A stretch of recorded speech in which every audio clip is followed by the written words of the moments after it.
Odamlar dunyo bilimdan emas, puldan iborat deb hisoblab qoldi. O'rta Osiyodan bitta siz borgansizda. Katta kompyuter emas, uyda. Birinchi kompyuter. Birinchi kompyuterlar. Sen mendan yaxshi gapirasan nemisini. Sal deysan. Yo'q bilet, samolyotga ham poyezdga ham bilet yo'q. Sal qiyinchilik vaqtida ancha pul berib va'da qilishdi. Aytdim, yo'q. Hamma chet eldan sovg'alar, bir narsalar olib kelsa, siz chamadon kitoblar olib kelgansizda. Uncha xalq o'zbeklarga o'xshab mehnat qila olmaydi. Paypoq kiymasa bolalar shamollab qolyapti hozir. Nega qolmadingiz u yerda? Assalomu alaykum azizlar, Murod Sodiq. Sizlarni ko'rganimdan juda xursandman. Va bugun 1-oktyabr ustozlar kuni. Biz mana shu kunda uzoq safardan Toshkentdan Namangan viloyati Kosonsoy tumani Tergachi qishlog'iga kelib, mana eng asosiy ustozlarimdan bizga ingliz tili, nafaqat ingliz tili, hayotdagi bo'lgan missiyalarimiz, jamiyatga keltiradigan foydalarimiz, umuman bir insoniylikni, odamiylikni o'rgatgan ustozim domlamiz Yusufjon domlani oldilariga keldim. Domla, xush kelibsiz demoqchi edimmi? O'zi xush kelibsiz. Odatda studiyaga xush kelibsiz deyiladi. Albatta. Biz ustoz uylardamiz. Mana shu xonada biz dars o'tganmiz, yuzlab, minglab shogirdlarni chiqarganlar. Har bittasi hozir chet ellarda katta loyihalarni qilishyapti. Bugun siz haqingizda men juda ko'p gapiraman, juda ko'p insaytlarimni aytib beraman. Ba'zi bir hozirgi katta biznesmenlar aytayotgan narsalarni siz bizga shu 20 yil oldin o'rgatgansizda. Buning har bittasini asli bir kitoblar yozsa bo'ladi. Shuni bir o'zingizni mana ijod qiladigan xonangizda bir dildan suhbat qurishni xohlagan edik. Shunga birinchi meni savolim, o'zingizni hayotingizni qisqagina bir qadamlarda eshitsakda, undan keyin bir menda to'plab kelgan savollarim bor, shuni bersam. Rahmat, harakat qilamiz. Endi bizning yoshligimiz, endi men 1943-yilda tug'ilganman. Shu albatta urush mahalida tug'ilgandik. Biz yoshligimiz qiyinchilik bilan o'tdi. Lekin keyingi mahal bizga shu davlatimiz, ota-onalarimiz katta yordam bilan biz ko'p narsaga erishdik keyin. Rus tilini o'rgandik eng birinchi navbatda. Xo'sh, Latviyada biz xizmat qilganmiz, latviy tilini o'rgandik ozroq. Shunaqa o'sha yerda bo'lsa kerak, shu tilga nisbatan o'zimda juda bir qiziqish paydo bo'lgani uchun shu o'sha bizning mahallamizda hozirgi jahon tillarini universitetini biz chet tillar instituti deb aytardik. O'sha yerga o'qishga kirganman bir do'stim bilan. O'shandan beri mana salkam bir shu Germaniyaga bordim, bundan keyin o'sha nima orqali Germaniyadan kelganimga ham 50 yil bo'libdi. Germaniyadan qaytganimga o'qish tugatib. Endi mana shu yoshlar bilan ishlaganim uchun bilanmi ko'proq shu shug'ullandik. Ko'p ham qarib qolganim yo'qda, shu o'zim qarigan bo'lsam ham yurak ancha yosh. Har holda Allohga ming qatla shukr. Kalla ishlaydi. Xo'sh, gapni tushunamiz, oyoqlar, qo'llar ishlayapti. Xudoga ming qatla shukr. Mana sizlarga o'xshagan shogirdlarimiz borligidan shu televizorlarda, boshqa joylarda, qishloqlarda xabarlardan ko'rib har kuni kampirim bilan xursand bo'lib o'tiramiz. Ana bu yigit mana Amerikada yuribdi, mana kishi Koreyada, mana bu kishi Hindistonda xizmat qilyapti deb har kuni kampir gap to'p keladi. Xotinlar netdan, albatta. Shunaqa qilib bolalar mana katta bo'ldi. Hammasi ham Xudoga shukr. Meni iz bilan borishdimi, hammasi chet tillar nimasini bitirib, eng katta o'g'limiz eng keyin bitirdi. Mana shu yil bitirib ishga kirdi. Albatta boshqa sohasida ishlagandan oldin meditsinada. Mana bu yildan boshlab mana ingliz tili o'qituvchisi bo'lib ishlayapti. Xudoga ming qatla shukrki, shu bizdan keyin bular albatta biz ishimizni davom ettirsa kerak. Shunda ustoz 82 ga chiqyapsiz-a? 83 ga. 83 ga qarab ketyapsiz. Alloh umringizni uzoq qilsin. Domla, meni birinchi savolim, bizni mana o'qitgan paytlaringizni o'zim eslayman. O'sha paytlardan jamiyatparvarlik, xalqparvarlik, vatanparvarlik haqida aytgansiz, bizga singanda shu narsa va men o'zimda ham mana shu patriotlik degan so'z bor, mana patriotlik, vatanparvarlik deyman. Bu narsani sizga o'sha o'qiganingizda nemislar, mana siz sovet tuzumi davrida ham yashadingiz. Bu sovetlarning tarbiyasimidi yoki nemislarning tarbiyasimidi yoki bizni milliy o'zimizni ota bobolarimizni tarbiyasimidi? Aynan mana shu jamiyatparvarlikni sizga ko'proq kim bera olgan deb o'ylaysiz? Buni albatta shu bitta nimaga bog'lab qo'yib bo'lmaydi. Biz mana shu turkiy ota bobolarimizni kitoblari, Alisher Navoiy bobomiz, undan oldingi barcha shu biz yozuvchilarimiz, diniy, dunyoviy olimlarimiz ta'siri. Ko'p kitob yoshligimda men 2-sinfdan boshlab juda ko'p kitob o'qiganman. Asosan shu meni otam urushda halok bo'lgani uchun ko'proq tarbiyani men ota tarbiyasini kitobdan olgan bo'lsam kerak deb o'ylayman. Biz armiyada xizmat qilgan paytimizda agar chaqirsa bemalol boraverardik armiyaga. Hech ichimizda 100% bo'lmasa ham 99% bola bemalol vatan uchun ketaverardi. Tarbiya shunaqa bo'lgan. Undan keyin biz mana odatni, intizomni, tartibni biz shu Germaniyada ham ancha shakllandi menimcha. Inkor qilib bo'lmaydi. Men shu otam shu urushda halok bo'lgani uchun nemislarga nisbatan shu o'qishdan oldin nihoyatda nafratlanardim. Fashist deb hisoblardim. Lekin u yerga borganimda hayot boshqacharoq bo'lib ko'rindi. Odamlar hech qanaqa bizdan farqi yo'q. Juda ko'p narsani ulardan o'rgandim. Albatta havas qiladigan narsasi ham, bizga yoqmaydigan narsalar ham u yerda bor edi. Shu menimcha mana Rossiyada, Moskvada yashadik 2 yil, 3 yil. Ko'p Polshada bo'ldik, Chexiyada bo'ldik. Shularning ta'sirimi yoki mana Pribaltikada biz 3 yil, 3,5 yil xizmat qilganmiz. Shunda hayotni biz solishtirib ko'rgan bo'lsa kerak. Bizning vaqtimizdagi o'sha Pribaltikadagi hayot bilan bizning hayotimiz ancha katta farq bo'lardi. Toshkentga borgan odamlar bizning qishlog'imizdan kam bo'lardi. Toshkentga borib falonchi kishi degan gaplar eshitardik-da. Mana endi hozir dunyoning sharqida ham, g'arbida ham biz yigitlarimiz qishlog'imizdan hatto boshqa joyni qo'yavering. Shu biz oddiy kichkina qishloqdan dunyoni ag'day bag'dan yurishibdi mana. Xudoga ming qatla shukr, tinchlik bo'lsin. O'sha paytda SSRdan va O'rta Osiyodan bitta siz borgansizda, siz o'sha universitetda bitta o'zingiz o'qigansiz. Hozirgi kunda endi bu oddiy holat bo'lib qoldi, Germaniyaga borish, o'qish, lekin u paytda bilmadim 100 tadan bitta, 1000 tadan bitta bo'lganda. Qanaqa bo'lgan, bir qisqagina aytib bering shuni? Ilgari sev degan narsa bo'lardi, ruschasiga sev. Shunda chet el mamlakatida studentlar almashuv boshlangan payt bo'lgan. Shu 1960-yillarga kelib.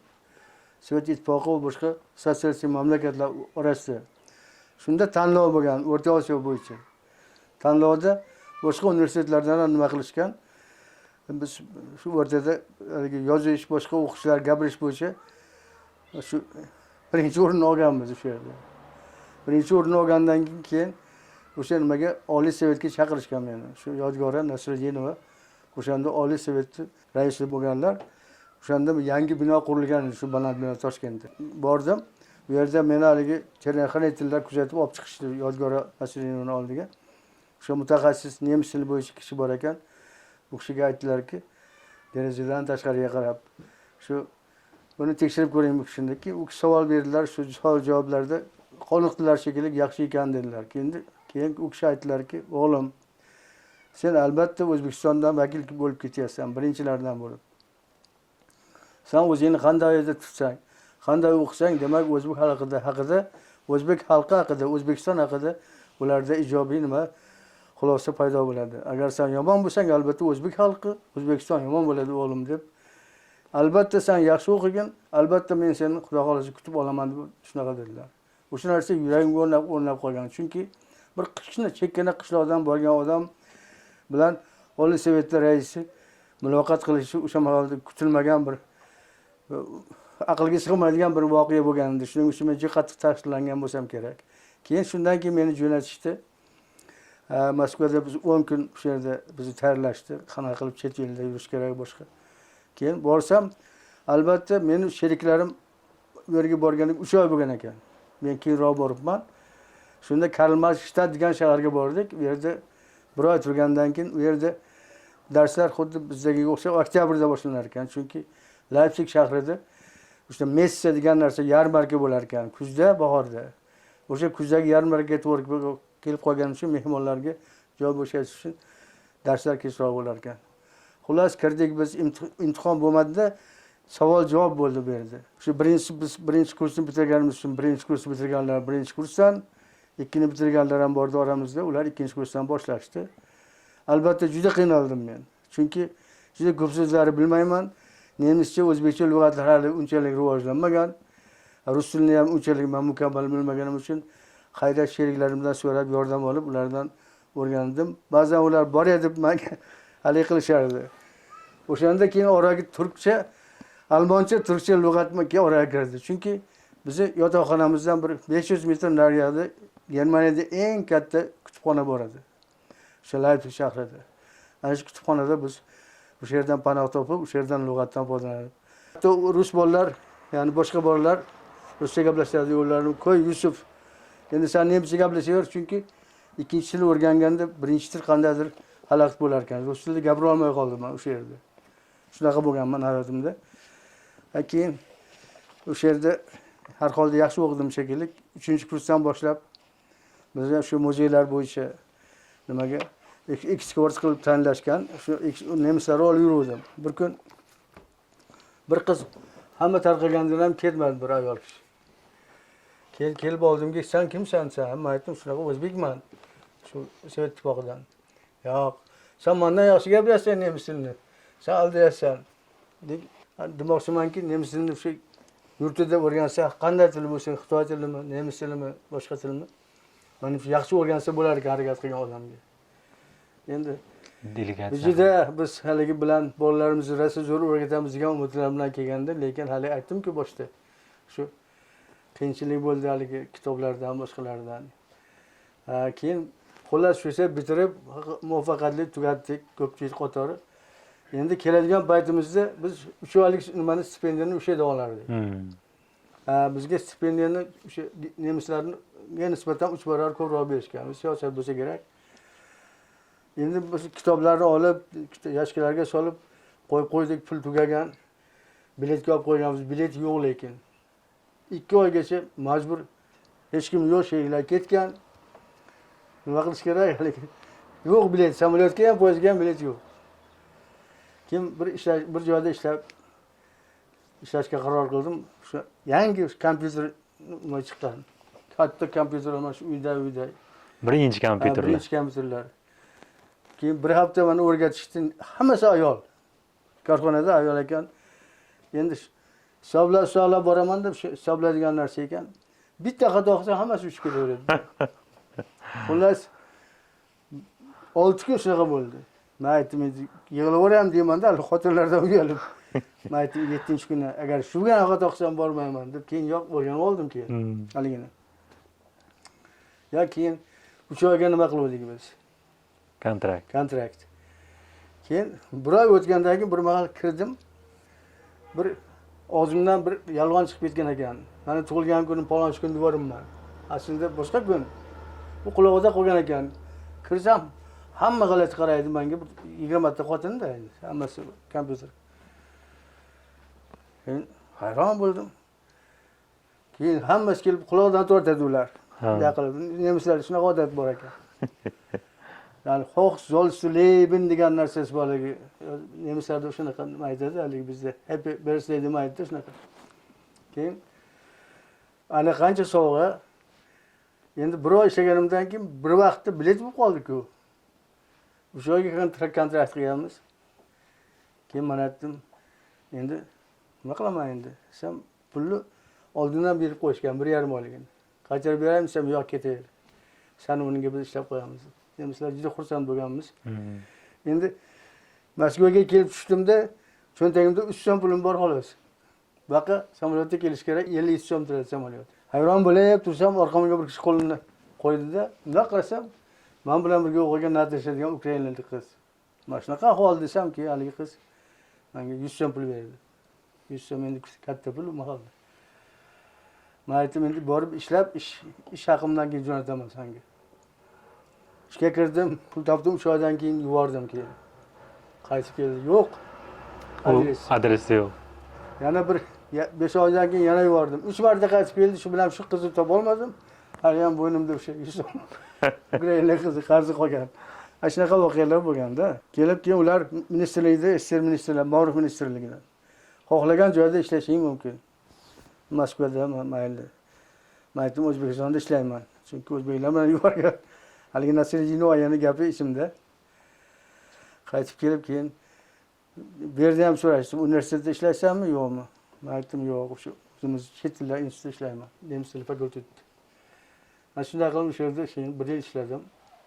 Yaxshi o'rgatgan. Demak, nemis tilini juda zo'r bilgan ekan. O'qitishgan haqiqatda. Endi bitta men emas, boshqa bolalar ham yaxshi edi, lekin ruslar nima talabiz bizga o'xshagan emas baribir. Ularga bilinib turadi. Nafaqat ingliz tili mana doimo. Gruzinlar ruscha gapiradi-ku. Baribir ruslarniki haligi g'plar yaxshi chiqmaydi-da bizga o'xshab. Chunki bizga tayyor-ku. Ularga sal qiyinroq. Hozir endi nemis tili deganimizda faqat nemis tili emas, ustoz bilamiz, ingliz tili butun umr davomida ingliz tilidan dars berdingiz. Arab tilini bilasiz, rus tili, o'zbek tilini o'sha o'zini qonun qoidalari bilan yaxshi bilasiz. Filolog sifatida.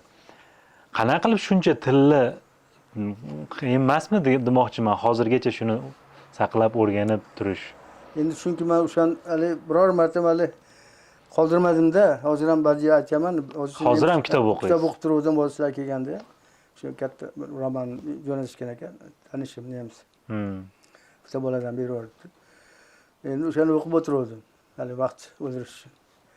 Yozyapman hozir ham, ana qizlarimga ana Sibirga olish uchun yordam berishim kerak, nevaralarimga. Bilishimcha, o'sha siz Germaniyada o'qigan paytlarda bu SSRdan sanoqli odamlar o'qiy olgan, bora olgan. Siz shu sanoqli odamlardan bittasi bo'lgansiz. U yerda o'qiganingizdan keyin sizni ko'p joyda universitetda qolishni tavsiya qilishgan. Undan keyin Rossiya Lomonosovda adashmasam dars bering deb tavsiya qilishdi. Lekin mana hozir kelib mana qishlog'i ko'ryapmiz. O'zbekistonning bir eng chekka hududlari hisoblanadi. Ozginadan keyin Qirg'iziston boshlanadi, tog'li hududlar.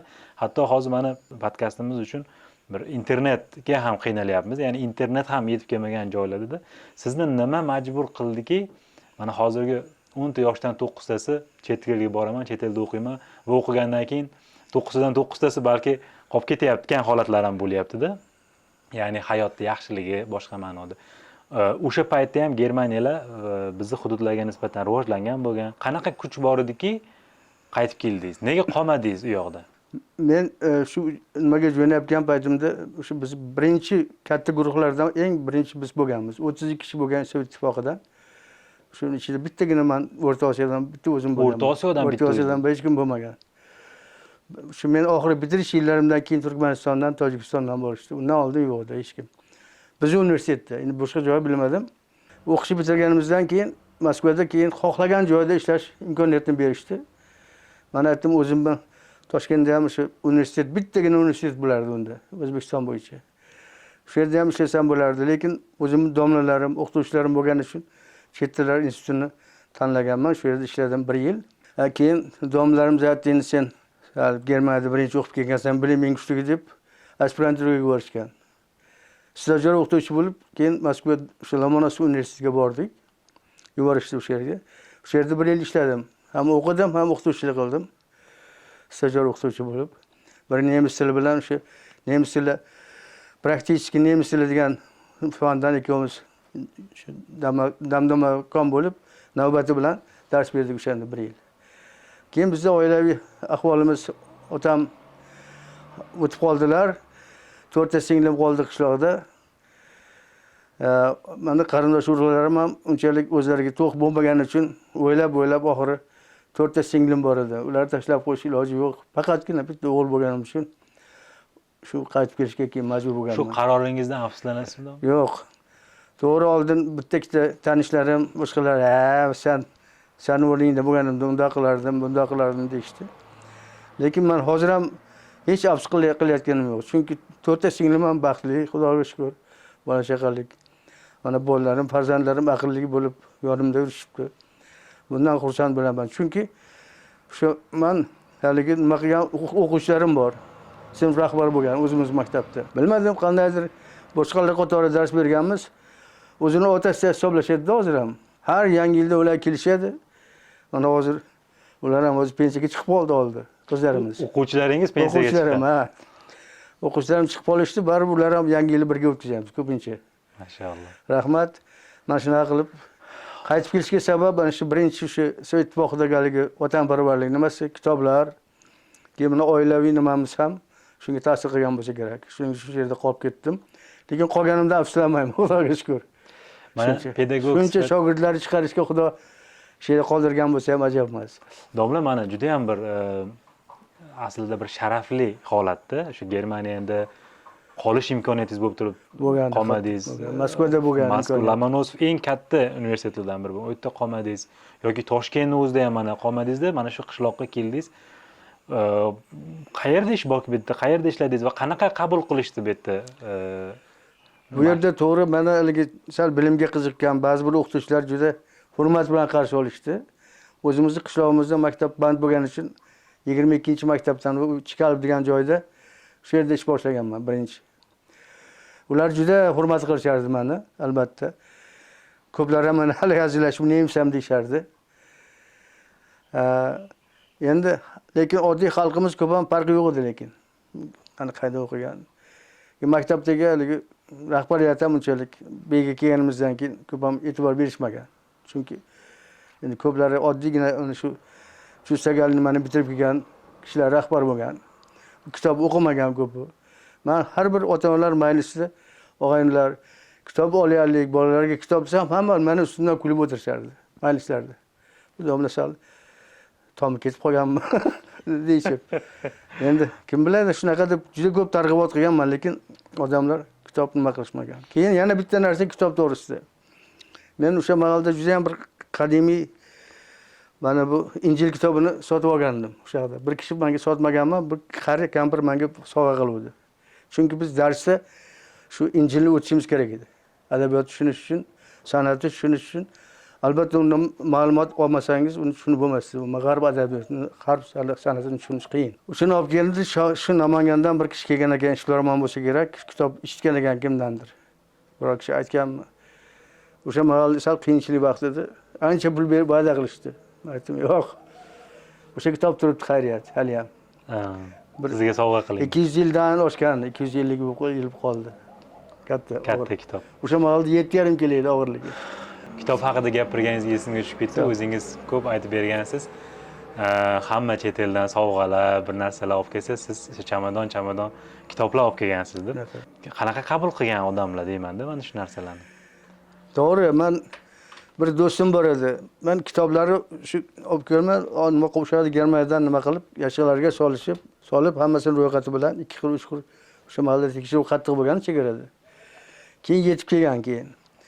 Akam bilan olib keladigan bo'ldik. Akam rahmatli. Bir mashina o'sha mahalda mashina ham bo'lmas. Kolxozlardan bitta mashina so'rab borsak, bir 4 ta yashiq. Endi akam ham xursand, mana Germaniyadan bir narsa olib kelgan bo'lsa kerak ukam deb. Olib keldik uyga. O'sha tergachidagi akam o'sha yerda ochdim, keyin bitta kitob. Kitob ichidan bitta ikkita kiyimlar bor edi. Olib berdim. Hammasini tarozi qo'ltig'idan tushib bechoralar. Oshni keyin bir kun Orzumat oshnam bor tergachilik. Keyin keldi, sondiqqa solib qo'yganman. Buni ko'rimda kitobni olib desa Opera House, operalar haqida yozilgan kitobda endi. Opera emish deb yozib olib kuladi bu kishi. Do'stim.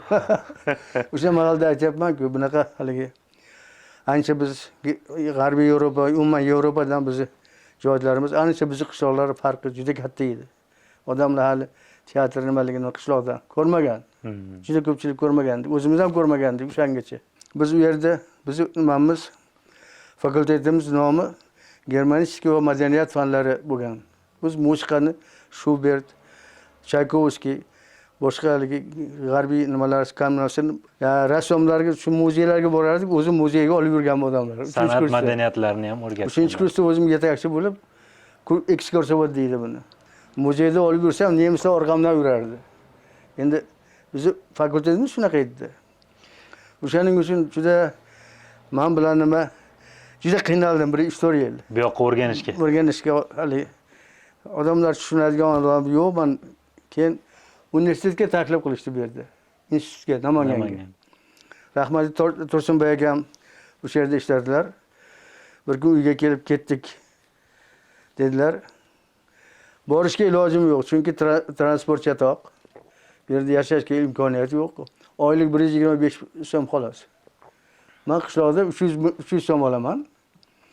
Bu yerda borib kelishimga o'zi yo'da bo'ladi. Shunaqa qilib o'sha yerda ishlashga imkoniyat bo'lmagan, to'g'risi. Domla mana yo'g'isi shaharda ishlash imkoniyatim bor edi. Uzr gapingiz bo'ldi. mana 60 yildan oshiq pedagog sohasida, ta'lim tarbiya sohasida ishladingiz, bolalarni o'qitdingizda, mana hozir 82-83 ga kirgan pedagog sifatida hozirgi o'qituvchilarga nimalar degan bo'lardingiz? Nimalar ular hozirda mana yangi bitirayotganlar bor, endi ishga kirganlar bor. Qanaqa bir tavsiyalaringiz bor shularga, o'qituvchilarga? O'qituvchi shu o'rislarda bitta nima borda, o'qituvchilar 3 ga bo'ladi o'rislar. Shunaqa biz Sovet ittifoqida shunaqa edi. Uchitel, muchitel, uragadatel. Bu degani o'qituvchi, bolalarni qiynovchi, dars beruvchi. Endi o'qituvchilar shunga shunaqa bo'linadi-da, o'sha Rossiyada ham shunaqa hisoblanardi. Hozir ham xudo qarasam bizda ko'proq uragadatellar bor. Hozir haligi shunaqa bir g'arbiy Germaniyadan umuman g'arbdan kelayotgan bir narsa borki, bu haligi bolalar ham so'raydigan bo'lib qoldi hozir, nima repetitorlardan.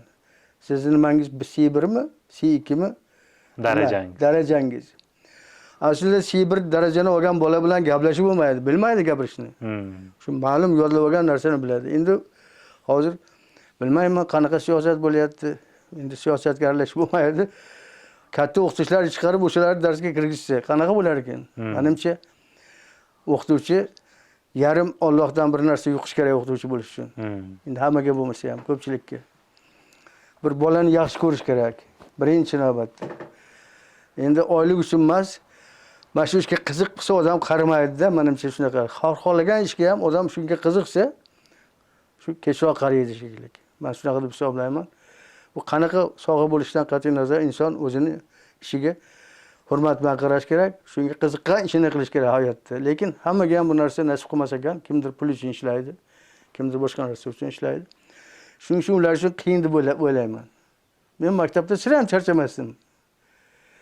Hozir ham charchamayman. Uyda hozir ham sizlar kelguncha bir yaqinda bir nemis tanishim bor edi, katta kitob yoribdi.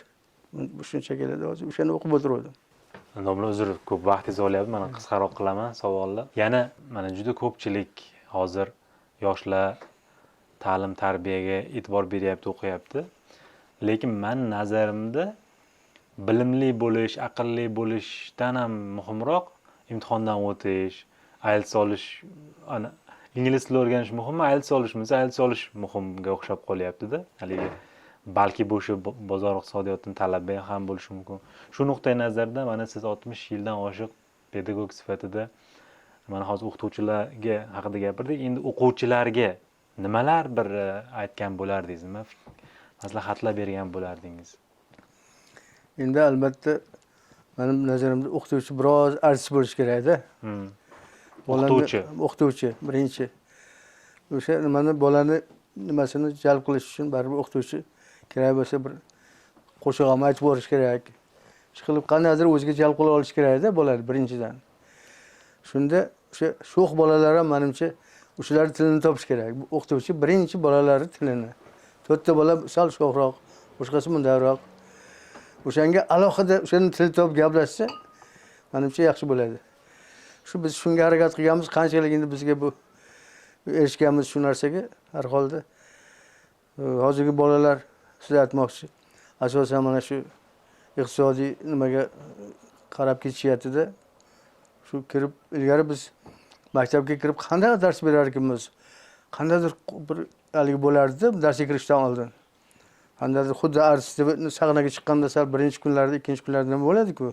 Shunaqa qilib turardik. Hozir esa bunday kiradida maktabga kelib, xo'sh, qancha uni puli? Shuncha. Ya bizga bo'lmas ekan. Demak, asosiy narsa shunaqa bo'lib qolgani uchun o'qituvchi juda kam qoldi. O'sha men aytganligi 3 ta narsani aytdim-ku, uragadatel, dars beruvchi kishi ko'payib ketdi, o'qituvchi kamayib ketyapti. Bunga nima bilan erishish mumkin? Ko'proq mana shu tajriba qilish kerak. Mana shu katta bizga o'xshagan, bizdan yoshlar tajribali o'qituvchilardan nima qilish kerak? Chet elliklardan nima qilish kerak? Shu haligi shular tajribasini o'rganib chiqish kerak shekilli. Kitob o'qish kerak ko'proq o'qituvchi baribir. Psixologiyani ozroq o'rganish kerak. Hozirgi vaqtda men mana navaramdan so'rasam, psixologiyani unchalik chuqur o'tmayapti ekan. Bizga 1 yil o'tkazgan. Shu psixolog kelib, shunday bir qizni chiqarib, shu patogda 3 ta guruhga o'tiribmiz. o'sha sen turchi hali palonchi turdi. Kirib uyatsan desa, bemalol haligi qiz o'sha nimada kirib uyatganiga erishganda o'qituvchi shunaqa kuchli bo'lardi. Endi bilmayman hozir shunaqa o'qituvchilar bormi? Yo'qmi endi hozir. Sizlar ham o'qiyapsizlar. Biz vaqtimizda shunaqa kuchli psixolog o'qituvchilar bo'lardi. Endi hozir ham bormi, yo'qmi bilmadim. Yana mana shu masalani davomi qadimdan ustozga shogird berilganda ustoz shogird an'anasida go'shi sizniki, suyagi bizniki degan falsafada bo'lardi-da. Shu nuqtai nazardan ustoz ba'zi vaqtda urishishi mumkin deyilardi. Hozirgi paytda yangi metodologiyada urish yoki urishish mutlaqo mumkin emas, o'sha qanaqadir tushuntirish yo'li bilan deyilyapti-da. Sizning nuqtai nazaringizda ideal o'qituvchi va o'quvchi, ustoz shogird nuqtai nazaridan munosabatlar qanday bo'lishi kerak? Bu shu ko'proq qattiqqo'llik, kerak bo'lsa urushlik holatida yaxshi kadrlar chiqadimi kelajakda yoki aksimi? Nima deb o'ylaysiz shunga? Endi biz zamonamizda 21-asrda urush bilan yaxshi bola chiqmaydi. Men nazarimda. Ilgari paytlarda mumkin bo'lgan bo'lsa ehtimol, lekin hozirgi bolalar bizning vaqtimizdagi bolalarga nisbatan juda ham oldinga rivojlanib ketishgan. Mana texnikaning, mana bu internetning ta'siri, televideniya boshqaning ta'sirida bolalar ilgarigi bolalardan tubdan farq qilishadi. Shuning uchun faqat o'qituvchi nima qilish kerak? Ko'proq izlanish kerak. Lekin ota-ona maktabga berayotgan, siz aytgandek, go'shi bizniki, suyagi bizniki demasdan, baribir u ham qandaydir o'qituvchi haqida yomon fikrda bo'lmaslik kerak. Domlang, yaxshimi yomonmi, bu senga bu tarix o'rgatyapti. Albatta o'rganasan bolam degan gapni aytish kerak. Afsuski ko'p bo'lmasa ham ba'zi bir ota-onalar o'shami, falonchimi degan gaplar qilishyapti. Natijada bolalar o'qituvchini ko'p ham hurmat qilmayapti. Bu birinchisi. Ikkinchisi, bizning vaqtimizda o'qituvchilar 90% bo'lmasa ham 80% erkak kishi bo'lardi. Hozirgi vaqtga kelib o'qituvchilar deyarli 80% dan ko'prog'i ham ayol kishi bo'lgani uchunmi, qandaydir bolalarda shu tartib degan narsa kam. Bu falokat, bu ofat deymiz bu narsani hozirgi bolalar mana shu faqat pul uchun o'zini urayotganini. Bu chet elda ham shunaqa bo'lib qoldi. Men televizordan, boshqadan, internetdan ko'ryapman.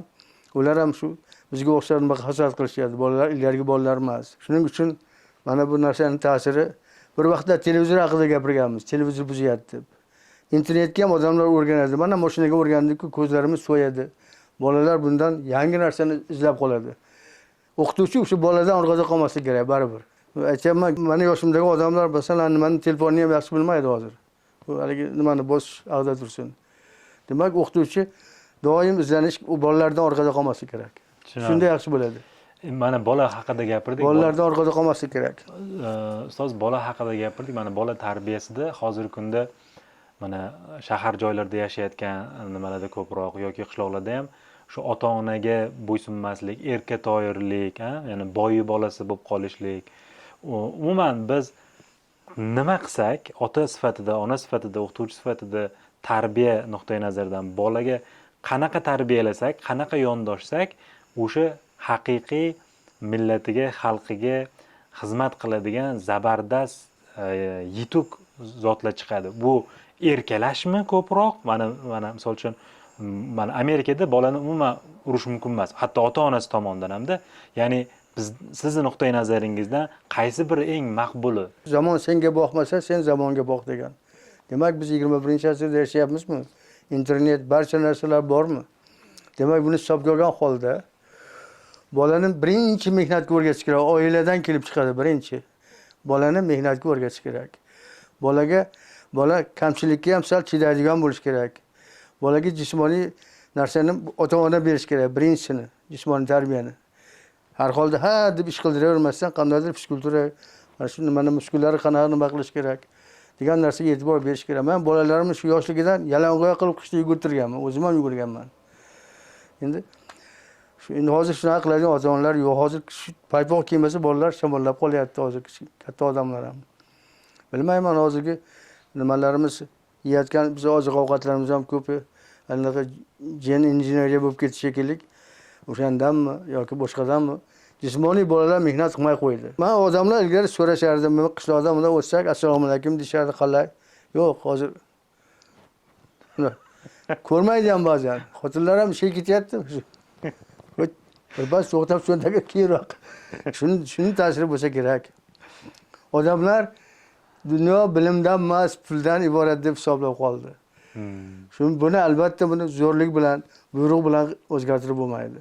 Buni faqat kitob o'qish bilan, ota-onaning ta'sirida biz o'zimizni diniy ta'sirimiz ham bo'lish kerak albatta. Qadriyatlar. Qadriyatimiz o'sha eski biz haligi faylsuflarimiz, shoirlarimiz, yozuvchilarimizni albatta hurmat bilan tilga olishimiz kerak doim.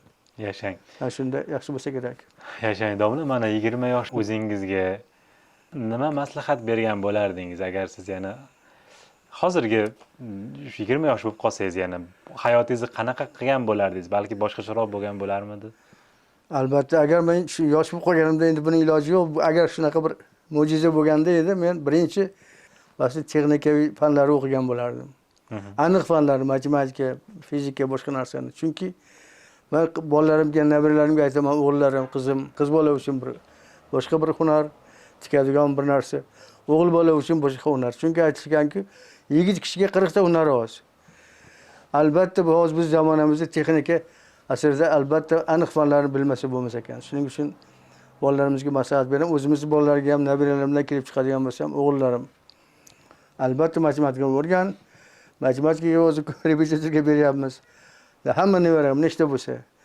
Chunki bu dunyoda endi biz zamonamizda bundan keyin ham albatta mana bu aniq fanlarsiz yashash juda qiyin bo'ladi. Tilni o'rganish juda oson bo'lib qoldi hozir vaqt. Hozir mana sun'iy intellekt davrida Google yaqinda bir nima chiqardi, yangilik. 2 kishi suhbat qilamiz onlayn, internet orqali. Masalan, siz Amerikada o'tirasiz, men O'zbekistonda o'tiraman. Men o'zbekcha gapiraman. Sizga inglizcha boradi gap, avtomat. Siz inglizcha gapirasiz, menga mikrofonda nimada, karnayda o'zbekcha keladi. O'rtada tarjima ketyapti, sinxron. Ya'ni texnika shunga imkoniyat beryapti-da.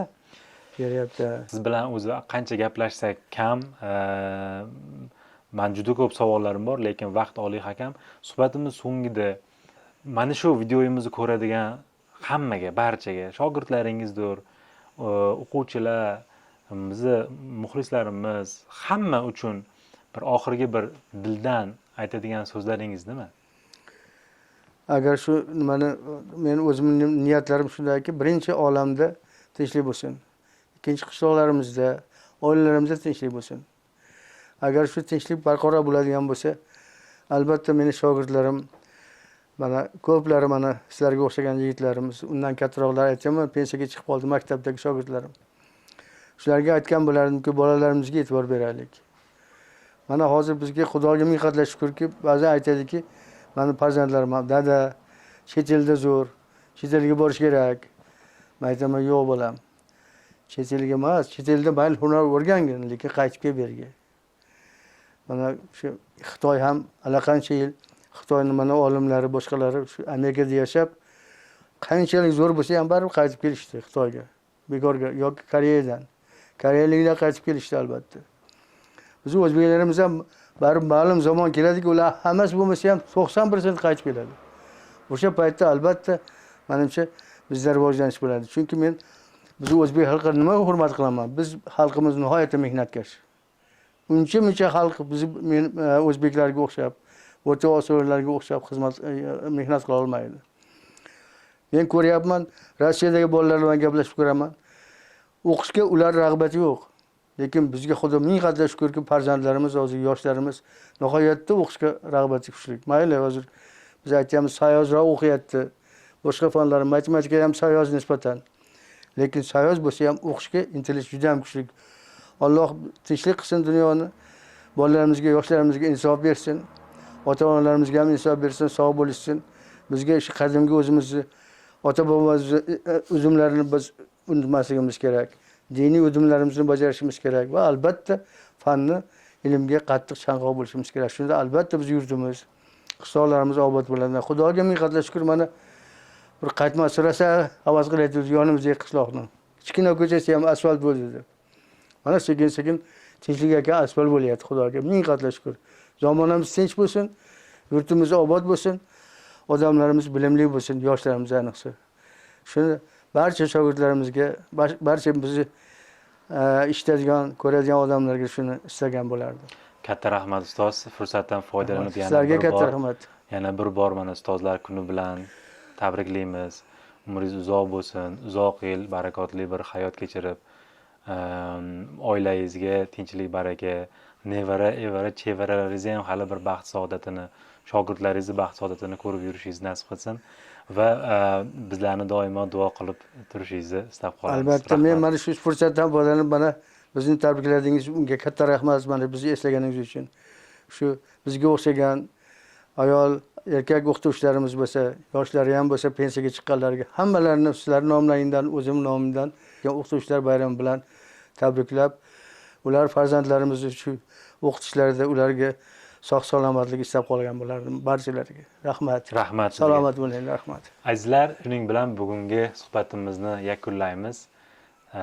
Sizda biror bir boshqa savollar bo'lsa, ustozdan so'raydigan savollaringiz bo'lsa, albatta kommentlarda qoldiring. Biz savollaringizni yetkazib, javobini ham sizga qaytarib taqdim etishga tayyormiz. Rahmat, sog' bo'ling, salomat bo'ling. Yana bir bor ustozlar bayrami muborak bo'lsin.